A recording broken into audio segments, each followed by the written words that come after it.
Hi గురు, ఏం చేస్తున్నావు? బాగున్నావా? హ్యాపీ అంత మామూలే. సరే అంటే ఆయనకు వచ్చావు, ఒక యాపిల్ తిందిగండి రా. సరే బాయ్, పోయి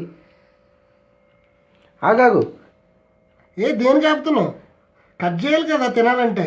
లేదు, నువ్వు అదే పొరపాటు పని చేస్తున్నావు. ఏంటా తప్పు? ఒకసారి ఆ కాయలకి మన జనం దీన్ని చూసే మోసపోతున్నారు. ఒకసారి ఆ నైఫ్ తోటి దీని మీద స్క్రాచ్ చేయి.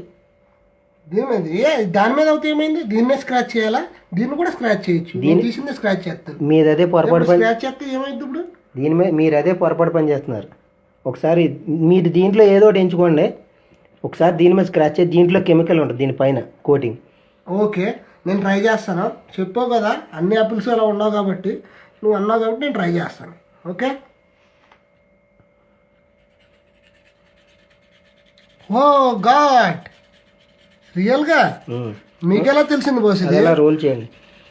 సోషల్ మీడియాలో నేను చూశాను. ఏంటి ఇది ఇలా చూడడం? ఇది రియల్గా ఇలా చూడడం ఫస్ట్ టైము. ఆశ్చర్యపోతున్నాను. నేను జస్ట్ తినేద్దును, కానీ నువ్వు వచ్చావు కరెక్ట్గా మంచి సజెషన్ ఇచ్చావు. మీరు ఇదేనా పర్లేదు. మీకు ఇది నమ్మకం లేకపోతే ఇంకో కాయ చేయండి. ఇది ఇచ్చేయండి. అలానే కాదు, ఇప్పుడు నా ఇంక దాని మీద డౌట్ అవుతే లేదు. చూసారా అది? రియల్గా నాకైతే ఆశ్చర్యం కలుగుతుంది. ఇది పైన ఈ ఫ్రూట్స్ పైన నీట్ గా కనపడడానికి ఇది ఒక కోటింగ్. ఇది కెమికల్ లా ఉంది కదా. క్యాండిల్ కోటింగ్ అంటారు దీన్ని ఓ టైప్ లో. ఇది మన జనాలు తీసుకున్నప్పుడు ఇలా జస్ట్ వాష్ చేసి కట్ చేసి తినేస్తారు తప్ప ఇదంతా అబ్జర్వ్ చేయరు. నేను సోషల్ మీడియాలో చూశాను. మీలాంటి వాళ్ళు తెలుసుకుని మీ ఫ్రెండ్స్కి కూడా ఇలా ఫేస్బుక్ ద్వారా తెలియజేస్తారని మీకు చెప్తున్నాను.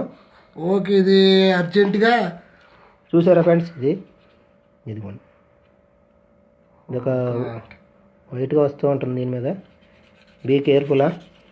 రియల్గా చూస్తుంటే నాకే ఆశ్చర్యం కలుగుతుంది. Okay, thank you. సరే బాస్, అందరూ అప్రమత్తంగా ఉండండి. కంపల్సరీ ఇది నా ఫ్రెండ్స్ అందరికీ షేర్ చేస్తాను. సరే బాయ్. సరే అలాగే గురు.